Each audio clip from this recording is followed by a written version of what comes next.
One small step for man, one giant leap for mankind.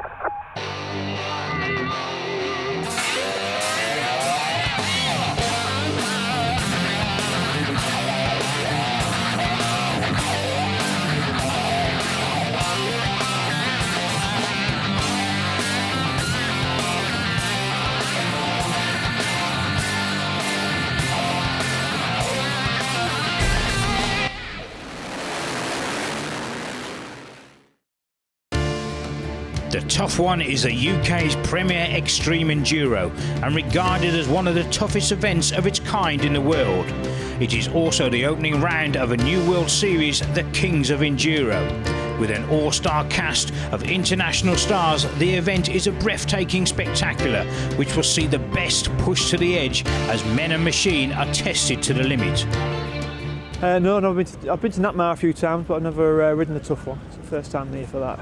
I've just started doing a few more extreme events, and it just seems like the logical thing to move on to after I've done a few others. A finish would be good, but after that I think anywhere in the top 10 would be nice as well, but I think we might struggle a bit. I think there's a few trophy hunting experts dropped down into our class, so we'll see how it goes.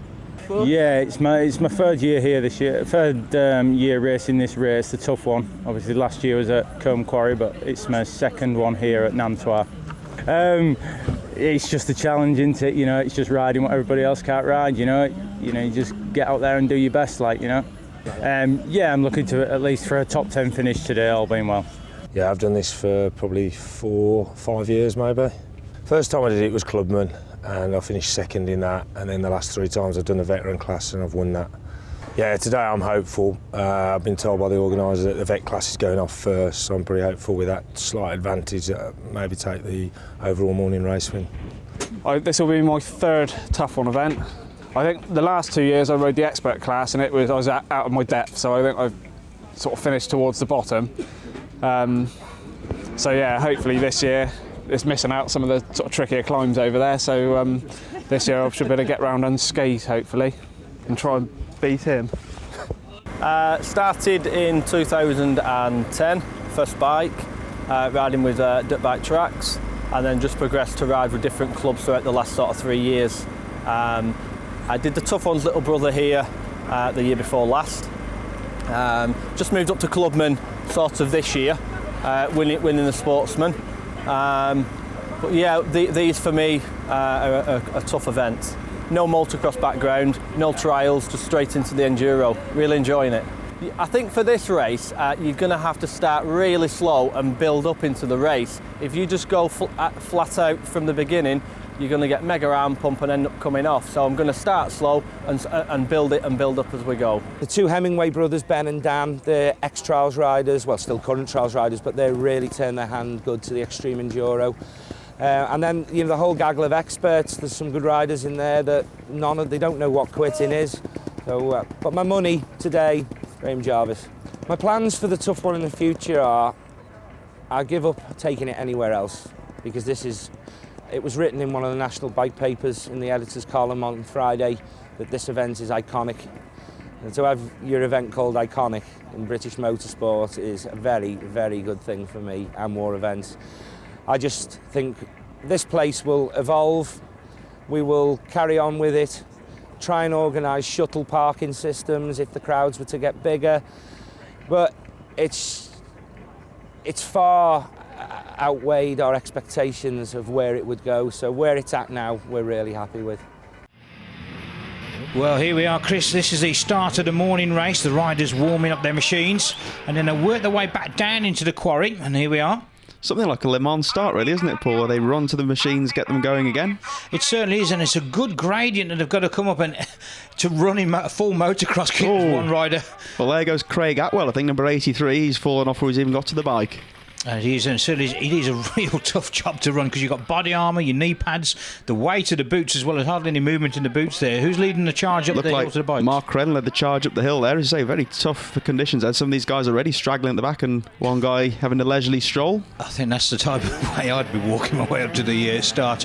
Well, they're firing the bikes up, no problem. They've had time to warm them up, so away they go. Should really start first kick. It looked like Atwell led them away. Well, Krellings led them away, and these are the veteran riders, I believe. Certainly, as I say, right, going in 2 waves out there, so a good strong field. We've had the clubman riders going up first, and then we get the veteran riders. Actually, sorry, I do apologise. I think it's the veteran riders that have gone first. Here we are dropping down into the quarry. It's 81, like Steve Hussey there, isn't it? Craig Parks close behind as well, close followed by Kieran Hank, and these are the guys to look out for as they've got this huge hill. It's a bit steeper than it looks on the shots, certainly. It certainly is. There's Martin Atherson there, you can just see him just trying to counterbalance the bike, and of course this water splash before they get through there as well. Very slippery indeed. There goes Craig Atwell. He's having a bad day so far. He tripped up at the start. Hasn't done a lap for the both times we've had him so far. He's been on the floor. Mark Crellin's fallen back a bit. He's lost a few places, and Scott Stevenson. Now we've got, that looks like Jason Crossland 87, Craig Parks in second, and Kieran Harkin in third. That's your top 3 in the veterans so far. Yeah, and the veterans really seem to be leading the field comfortably round at the moment. The clubman riders haven't caught up, but we just got one of our first clubmen going through there. That's 8 Daly 97, 76 Liston Bell goes through to go back to the hill once again. Oh, and one rider to get it all wrong. Somebody actually taking an excursion off into the trees there as well. So hopefully we'll get a better camera angle on that from the top. You just see it is almost just going up the side of a house. Well, look at these rocks here as well. It's very slippery indeed. It's 47 there. Jack Chapman loses ground there a little bit, but gets going again. And Harry Eccles at the back of the pack there. 101 there. Daz Williams now going to have a go. Oh, and he's been hampered there. Just going down, and of course this is going to cause all sorts of problems now because the rest of the field are coming through. You can see the marshals at the top. They're going to be very busy on that hill, I think. Well, it's part of the job for the marshals, just pulling these riders up the hill. We're going back to this very tricky rock section again. Very tricky part, not much grip, and that was Craig Parks leading the pack there. And you can see, just look at the carnage, I think would be about the right word there on that hill there, as we just get a few riders going through. 67 there, just getting through okay. And now we have the arena section. This is it looks like Parks leading there, 92 over the logs, and this is where a lot of the spectators are gathered, and up this huge bank is a good fistful of power up there. No problems for our leader, number 92. And it certainly is a great spectacle in that arena part there, because we've got sandbags filled there wearing the riding kit with photographs of Steve Ireland's face on there. Then they've got number 27 just coming through, just going to take a run at the hill. We're back at the hill, and also some very tricky log sections. There's Jane Daniels going through. So Jane Daniels, that's our lady rider, very proficient trials rider, I understand. She certainly is, and certainly making a name for herself in extreme enduros, let alone the normal enduro scene. Well, there's our leader once again, Parks, number 92, over these very difficult logs. Second place there, Harkin, and they're both stuck there. Very slippery indeed already. Not much traction for these riders. It certainly isn't. And of course, we've had the riders that start coming through. They're going to start dragging the water over the tops of these logs. They're going to be tricky enough anyway. We've had a heavy frost on the night before, so the damp and it's just the wheel spins. They've just got to hit it, just carry the momentum through. They can't really afford to twitch the throttle too much, otherwise they're just going to see them spinning out. And Craig Parks here just having to take a bit of a dab there. 22 Hannekin. There we go, back to the hill once again. And 83, oh, he loses it again. That's 83, getting it all wrong there, showing you just how wrong it can be. And that's 103. He's turning his bike around there. So it's Luke Stringer, I believe, on the KTM. He's going to have a proper run at the hill by the looks of things. Certainly is, and that's the key, really. We've got to get a real good run up the hill. And you can see some of the machines there, the steam queuing up behind there, aren't they? Yeah, starting to really cook the radiators there. I think it's a case of taking your time, getting a clear run at this hill as 103's having another go. Now is he going to make it? Oh, and both feet off the peaks. And you can see there's a bit of heavy exposed route there. Well, we're now down back at this is the bottom, what's going to be called the root of all evil. You can see already they're just feeding their way through nice and gently as 63 comes to a halt there. So just working their way through there. Very tricky. A lot of wet rocks through there as well. A lot of moss on there. I think it was Tom Pulley stuck back into the sandbags now, and already the back markers struggling to make their way through. One or two riders already stuck in there, and they're quite heavy, those sandbags, aren't they? They certainly are. You imagine somebody like swinging a punch bag at you. Certainly going to be dragging them from the bikes. 57 coming through there. That's Jason Piper with looks like, just threading his way through. Just stalls the bike, unfortunately. Oh no, he doesn't. He keeps on going. Keeps the momentum on there. And you can see one right at that tyre, 101, nearly dragged him off. It was Daz Williams. Darren Skilling going through there. And look at the traffic jam here, Paul. They're all trying to thread their way through these logs. They certainly are. You can see now it's number 27 that's holding him up. 55 there on the pipes as well. And you can see it glistening now, so you can see that wet mud over there as 86 just goes through. Scott Stevenson. No problems with him then. Still the traffic threading their way through. The marshals getting involved, aren't they, Paul? They certainly are, and this event is absolutely crucial for the help of the marshals, because some of these riders are literally just going down there. That looks like Jason Piper coming through past the stricken rider and heading towards the hill. He's having a look and just seeing if there's a clear run. Rider from Northern Ireland, I believe. Yeah, I spoke to him on the day actually, and he said they got nothing like this at all in Ireland, and they've been coming over for a couple of years. Absolutely love the event. There comes Piper's turn up the hill. He's giving it some gas up there now. Is he going to make it? Oh, very slowly indeed, pedalling his way, but he makes it up, Paul. He certainly did, and just another rider just going up. Going through. A couple of riders, and it is key. They're all being patient now, getting a good clear run at a bit. And the last in line here is Aaron Smith, 104. Is he going to make it? Oh, legs everywhere now. And he was close to the back of the mudguard, as well as almost if he was going to go off and look at the steam and mayhem down here on the logs. There's their marshals getting stuck in there from the Wirral Off-Road organisers there.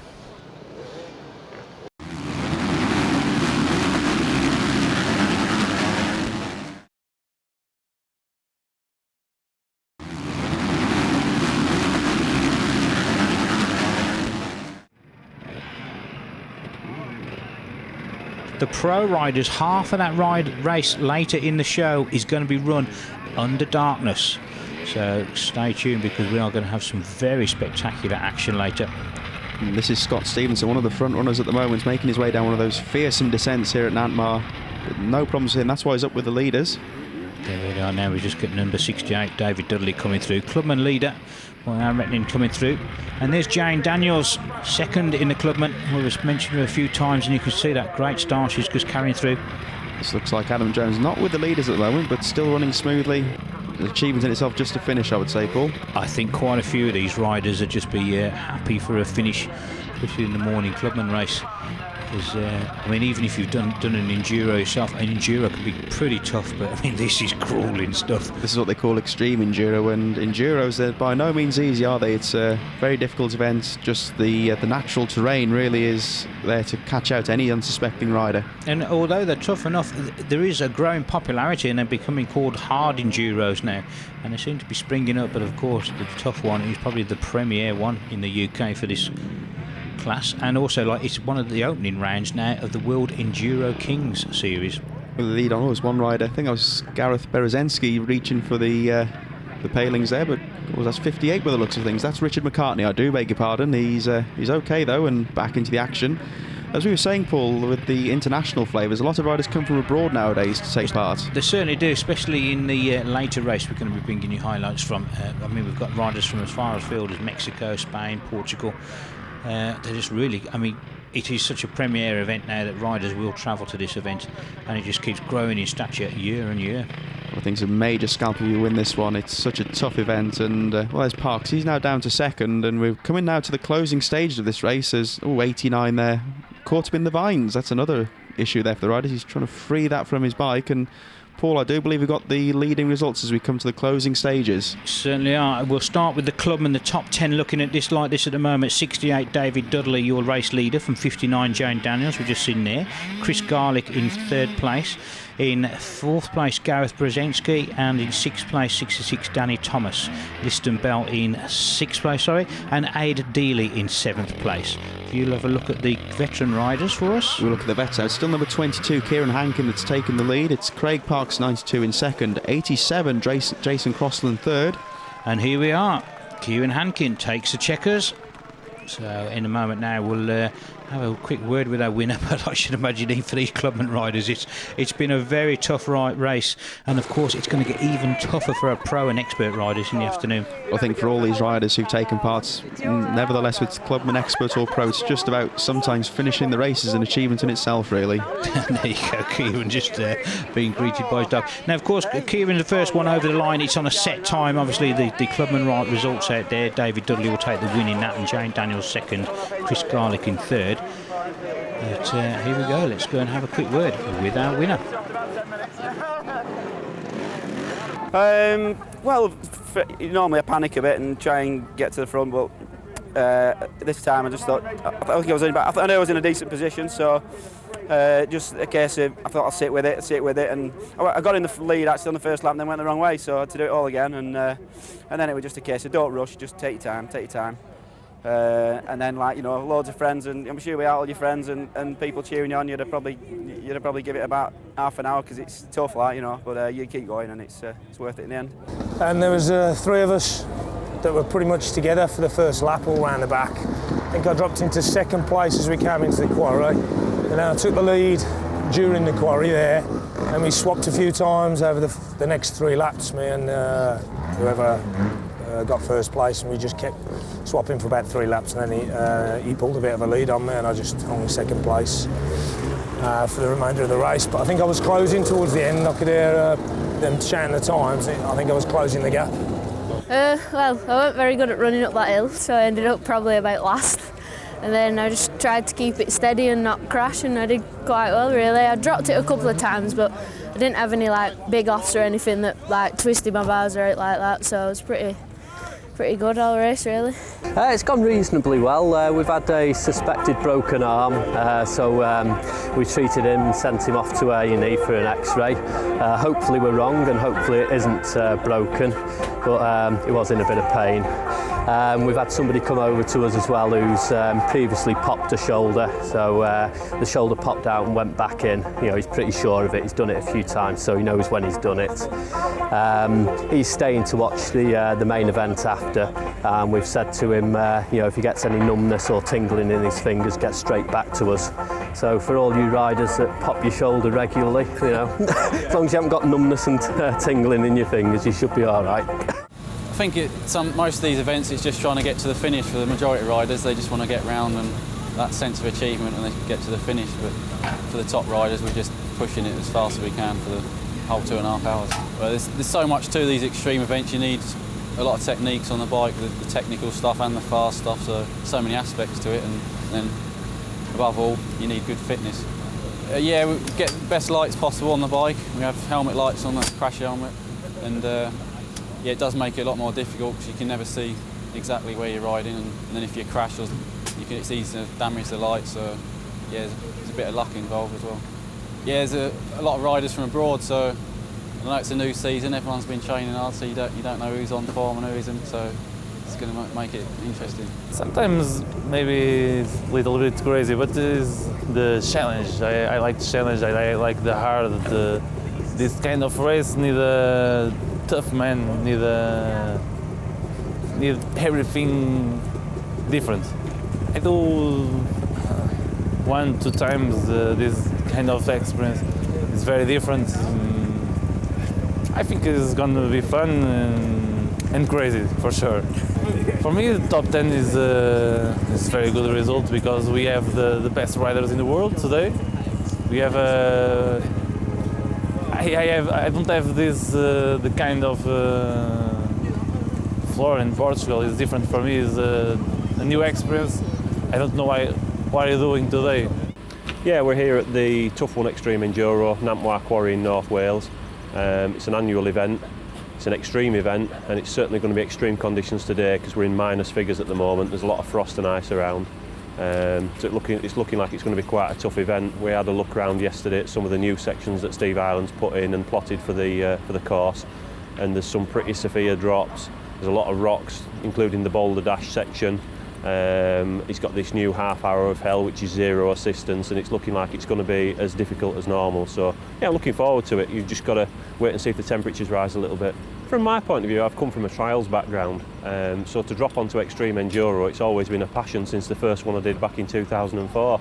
I thoroughly enjoy them, although some people think it's a bit sadistic, but from my point of view as a trials rider, I really get a buzz out of doing them, and it's almost a challenge that's involved. You know, it's you've got to have a fairly decent fuse in your brain to make sure you don't give in halfway, but it's all part of the challenge and all part of the fun for us. Yeah, for sure it is a race. I mean, you've got to push as hard as you possibly can within the limits, but you only ever find the limits when you're getting near crashing. So from my point of view, I push as hard as I can all the time and just try and stay smooth. You've just got to make sure that the biggest thing is not breaking the bike, because it only needs to be the smallest of crashes or slips, and you wipe a gear lever out or a brake pedal and it's real difficult. So we just got to look after the bike and just keep it neat and tidy and see where we are after 2.5 hours. So here we go then, exactly the same as the morning race. They're going to go off in the waves, running up that very steep hill, the pro riders. 2.5 hours this race, and half of it going to be run in darkness. as we've seen very earlier. Much tougher course as well in the afternoon.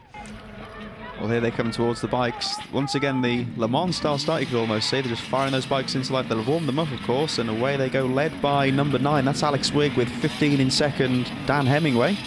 Certainly he's getting a good start there at 2.5 hours, but I mean, really it's just a case of keeping a cool head on their shoulders, really. It's not always like very similar to motocross, getting a good start.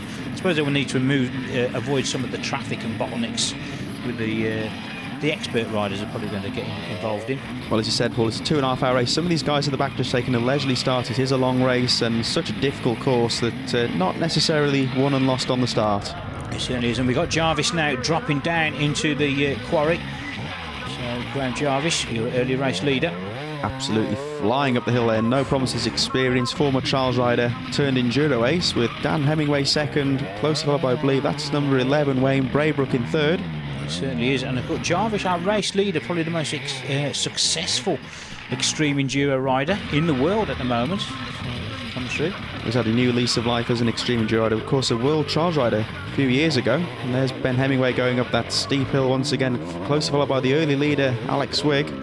Certainly is, and here we come, and this is the route of all evil. Now, we didn't see the clubman riders come up this section earlier, and they'll come up here and they'll just switch round, and we're going to be showing you shortly almost a sheer rock face that these guys are going to be climbing up, and you'll soon see it, why it is called the route of all evil. Absolutely spectacular stuff. And look at this for a drop off. The camera angle does not do it justice, dropping down the side of a cliff. I think every time you watch these riders going down there, you think they're just going to fall off. The front wheels going everywhere. The riders just hanging on there, making sure they thread the bikes through. As Jarvis goes down now, once that's been completed, they've got this rather tricky rock section, which you just saw Jarvis going through there. It used to be part of the Boulder Dash, which used to run at the end of the event. And of course, Steve Ireland has decided to put it in for virtually the whole of the race in this one. Well, it was 30 Jack Lee as we cut back to that fearsome hill. Now this looks like number 2 there on the KTM. Just dropping down into Paul the rock Bolton. section. He's down in about 4th place at the moment because we've got Jarvis in there, and that's Ben Hemingway up there as well with the leaders as they're coming through that rock section.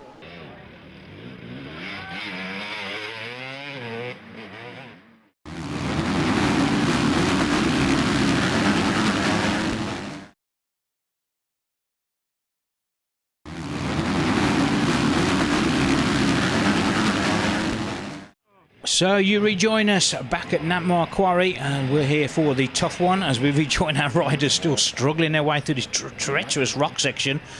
Number 2, Paul Bolton, who was fancied runner to give Graham Jarvis a bit of a run for money, has gone out with a broken clutch cover, went out on lap 3, so unfortunate news there for Paul Bolton. Terrible shame from you. He was the runner-up last year, of course, here at the Tough One. Denied the chance to go for victory this year. That's Alex Wigg, by the looks of things, number 9, picking his way through those rocks, and no problems for Wigg there. He certainly did. Almost one of our marshals just having to step out of the way back on that treacherous hill. And you can see the spectators watching those riders dropping down there, just throwing caution to the wind almost, just hanging on almost. I mean, there's Wayne Braybrook, but going back to that hill, I mean, just watching it, I'm holding my breath. God knows what the riders are thinking when they come down there. We're back at the big hill, and 21 Alex Owen, the Yorkshireman. Oh, dearie me, what a big crash there for Owen. I think he's okay. And the crowd loving it, a big cheer there. I think they're more happy if the riders are actually crashing there than actually cresting the top. Oh, bit of a misfortune. That's our Italian rider, 28, Enrico Garavelli. And absolutely had enough there, a bit of a cheer from the crowd. You can see him there, almost slumped over his bike. Pausing for a breather. There's another rider having a go. Now, who's this? This looks like number 30, Jack Lee. Now, is he going to make it up the hill? Here he goes. Oh, very close. And also, we're just starting to get dust conditions now. And the crowd now, Gavelli, he's going to have a go. And the crowd urging him, and he's getting the crowd to make more noise. Is he going to go? Here he goes, 28 Gavelli. Starts his climb up there. Oh, he launches his bike to the top, and the crowd applauding him and cheering him just for taking the attempt at it. 10 out of 10 for effort there, Paul, I would say. He certainly is. And as I say, the camera really doesn't give... You can see how difficult it is just standing there. Well, the light's starting to fade now. So the last half of this race is going to be run under darkness conditions. You'll be able to see all these various lighting contraptions that the riders have come up with. Here comes Gary Jenkins heading his way up the hill now, and as you can see, getting even darker, harder to see the rocks on this hill, and ooh, very close paddling goes up the hill, Jenkins, and just about makes it. It almost looked he was going to go off to the side of the track there, but he just managed to keep it going, keep that. And that's the key again. It's all about keeping the momentum going. There's Fahar, our Spanish rider, pretty well placed at the moment, and here's Danny Morse, and well, Morse inspecting the course. Certainly is another rider almost lucky to not go rolling all the way back down to the bottom. And you can see that smoke coming off there, that's the radiator hoses. The overfills will be going onto the warm engine, and it's not an actual problem with the machine. One thing you can see now the light's fading is the lighting systems these riders use as Jarvis drops down the hill. They're not just on the bikes, they've got the big headlights on the bikes, even as far as the helmets, Paul. Yeah, and some on the handguards as well. So I mean, various different lighting systems on there. This one rider just coming through, headlights on the front of the bike and on the handlebars on that one. But you will see some of the riders, they've got 3 systems just on the handlebars, on the helmets alone. Here comes the rider dropping down the hill, trying to identify. That looks like Braybrook, who's still up there with the leaders, I believe. Braybrook sitting in about 2nd position at the moment, having a good solid ride, but nobody really been able to get close to Jarvis. Jarvis has led all the way really, and obviously the reigning Tough One champion. Well, there he is, heading through the arena section once again to that fearsome sandbag section with the effigies of Steve Island on there, almost like bonfire night. And he certainly is, and picking his way through, no problem at all there for Graham Jarvis. Over As I say, former World Trials rider, and now making himself a big name for himself in the world of World Enduros. Erzberg, the Romaniacs, just a few. The dark now really making this course even harder for the riders. 34 just getting a little bit stuck on some of those loose, slippy rocks there they go through. 43, is that Danny Morse there, just getting stuck. Won't see more problems for Morse, unfortunately. I think he's kept the bike running, has he? Difficult to tell. He's picking it back up again. Yes, he has. He's trying to thread it out of those rocks. But he does know the good code. Here's our man Jarvis in the lead, the race leader. And no problems him showing that trials style there.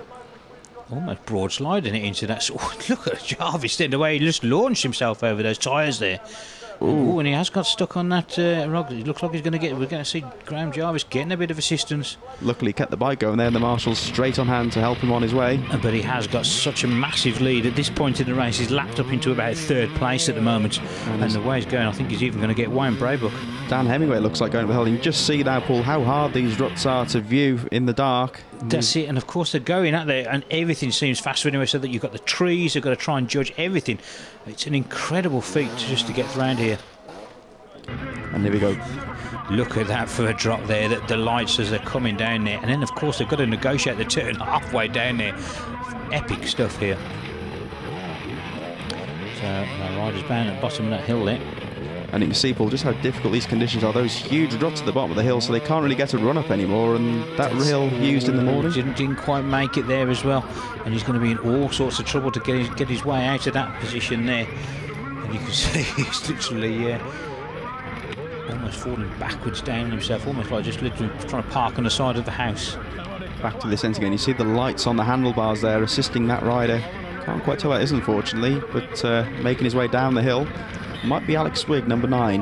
And he looks like he's lost his actual main headlight on the front of his bike there, so had a bit of an incident there. I think we'd be glad it's all over when this one's finished, and carnage at the end here, Paul. And for a minute I thought it was Wayne Braybrook there as well, but he's not. He's going okay.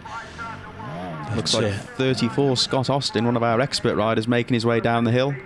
Certainly is, and here they come, dropping down. I think this is Wayne Braybrook now joining us as they come down into this rock section. Here comes Braybrook. Fearsome drop there. And great shots here as they come down here into this rock section. I think it'd be fair to say, Paul, that's a cliff face, really, even more than a hill. Yeah, so definitely. But our rider, that's Braybrook coming through there now. And we saw the riders getting stuck there in the daylight, and you can see Wayne Braybrook just picking his way through, working his way through the traffic there, making a bit of a dab as he goes through. Just a case of survival now, Paul. That looks like number 30 making his way over the logs there. That's Jack Lee on the gas. Ooh, just slipping on the front wheel there. Marshall's on hand though. Bit of an uncomfortable position to be there as well, doing the splits there. But we are coming towards the closing stages of this moment, of this race at the moment. Graham Jarvis, your race leader from Wayne Braybrook, and then Ben Hemingway in third, Dan Hemingway, his brother, in fourth. So the British riders really are stamping their authority. Then we got Farhat from Spain, then Alex Wigg, then Austrian rider Lars Ennockel, and then Jesus Zavala from Mexico in 8th position. Expert class at the moment, looking like that. Looking at the expert class, I've got Jack Lee on the gas leading, Mark Jackson in second, Gary Jenkins third, as we join the descent once again. Just dropping down there, so we are coming to the close. 2.5 hours these guys have been out there, and of course bitterly cold as well. I mean, as a rider, you know, when your hands start getting cold, these riders, their clutch control is going to be absolutely paramount at all times, so it's going to be really tough on them with the freezing conditions. So much harder. It's almost like your hands going numb. You can't move the clutch lever at this stage. Very, very difficult to move the clutch lever. The hands to be so stiff as... Oh, Jarvis momentarily lapsed there for him, but no problems. Yeah, as I say, because it was -3 conditions at the start of the event in the morning, and it really didn't get much above freezing all day. Was that Jarvis just going through the pipe section there again then? I'm not too sure. But here we go, the checkers flag is going out, and it is going to be our race winner, Graham Jarvis, taking the win here, retaining his crown at the Tough One, and getting congratulated there by his pit crew. And Graham Jarvis, well, full value for the win, Paul, I would say. He certainly is really punching the air there. We'll have a quick word with Graham. And second place is going to go to Wayne Braybrook, Ben Hemingway in third, and Jack Lee in the experts, and Mark Jackson in second with Gary Jenkins. It was about third off the start and then pulled to the front on the first lap. And it was all going pretty good, not too many problems. But when it got dark, it was horrendous. Up the big hills, you just couldn't see if anybody was stuck, and it was just pot luck. It was just had to gamble. Up the route of all evil as well. I mean, the crowd were quite close at the top as well. I mean, you had to be pretty careful to go up there as well, didn't you? Yeah, that's it. Some laps I was just all in all directions, but somehow it managed to go up. And how does it feel now to retain the title? Yeah, it's a fantastic feeling.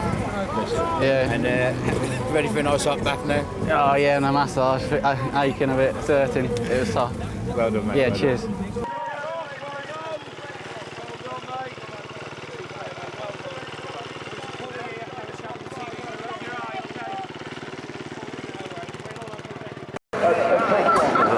It's all right, don't worry. I've got a stone in the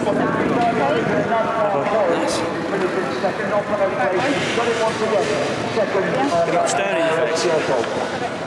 I'll get it.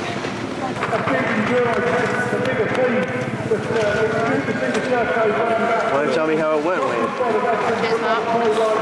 It's been insane. It has been tough.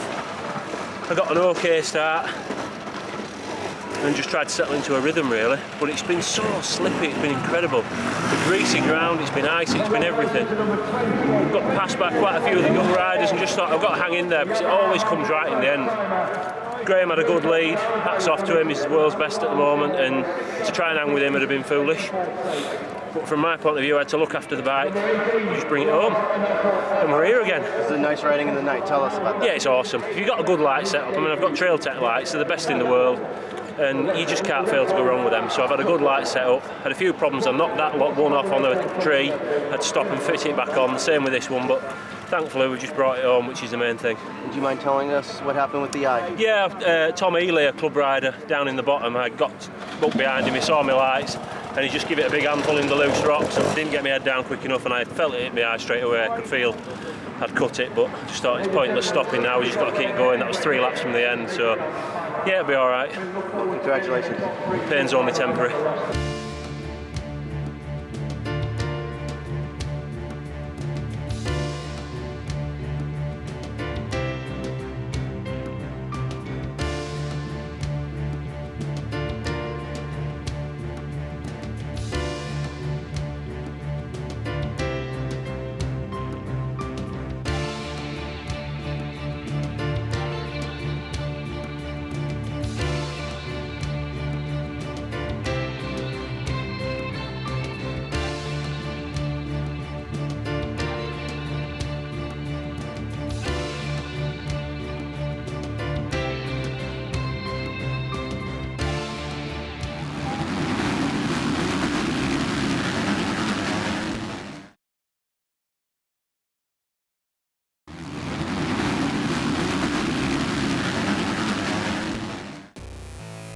On Blood, Sweat and Gears, we're always looking for affordable ways for people to get involved in off-road sport, and we came across this little beauty, the AJP PR3 Enduro machine.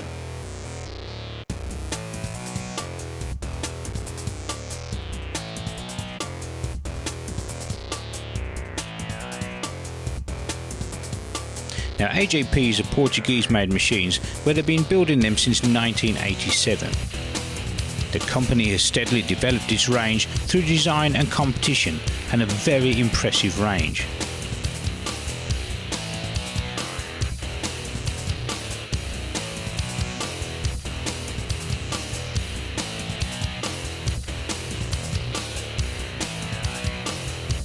The reason we have chosen the PR3 model is because it is in the 125 class and is perfect for people who are new to motorcycling to attract them into the off-road side of things.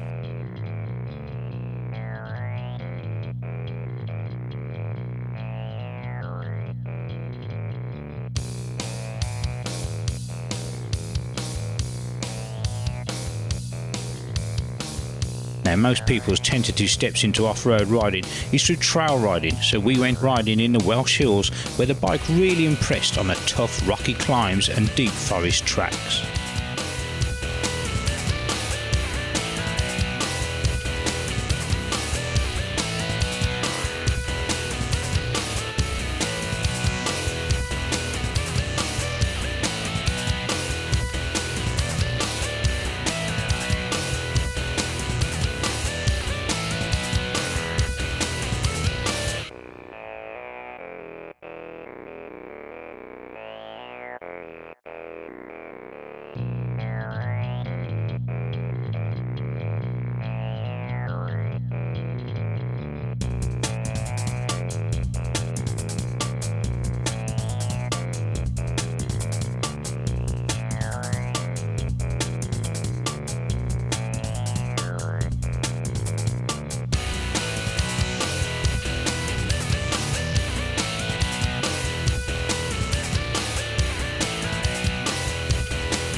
Next up, to prove how sturdy the build quality of the machines were, we caught up with João Ribeiro as he rode the 250 model in the Extreme Enduro, the Tough One, where he got a very creditable result in the pro race.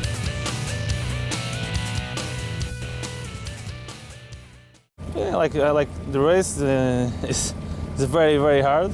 I'm a little bit tired. In the first laps, I have a big problem with the cold.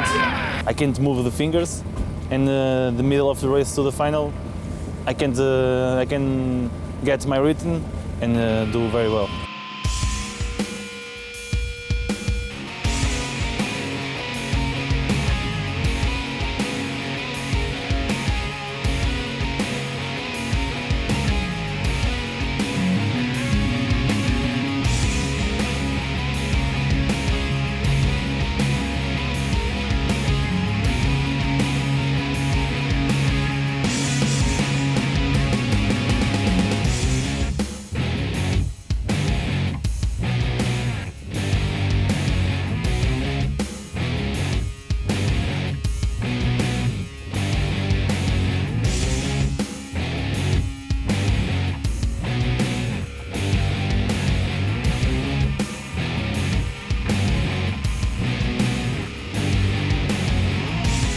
I have some problems in some hill there, but the guys, I love these guys here. Is very, very cool. Help me when I can't, but in this drop is very, very, very, very difficult because the bike go very, very fast, and no more. In the night is, for me, is the best of this race. So far our test bike was faring very well, but how would the 125 model do in competition?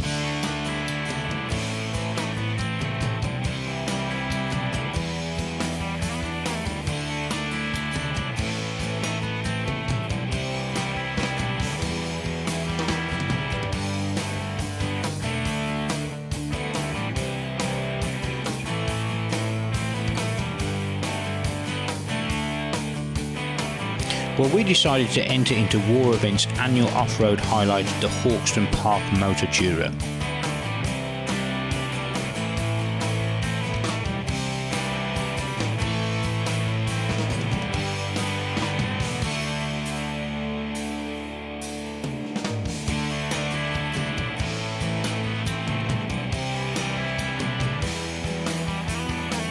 Now, Hawkston Park has a reputation as being one of the toughest motocross tracks in the world.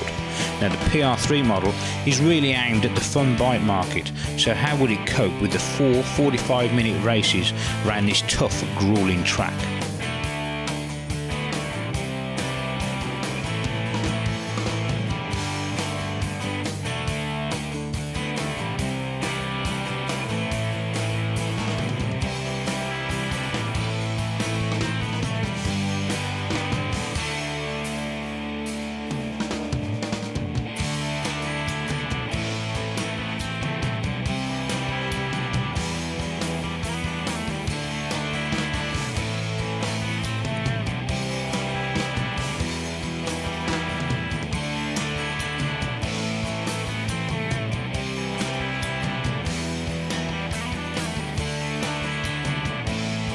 Well, the results were pretty impressive. The frame and suspension are a great package, handling the track's tough whooped out sections and bumps excellently.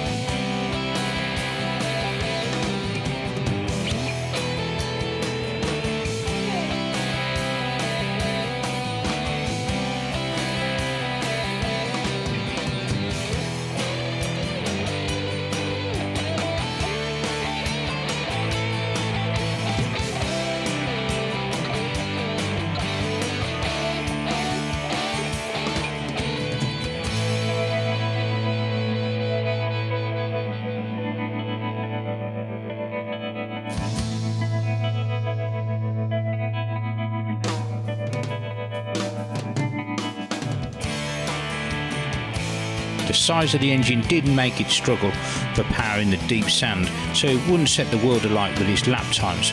But the bike was a joy to ride and made easy work of the event, giving us a fantastic day's riding, with a grin from ear to ear.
So to sum up the test bike, it is a perfect choice for someone who is looking to get into off-road sport as a hobby, perfect for trail riding and able to hold its own at competition level.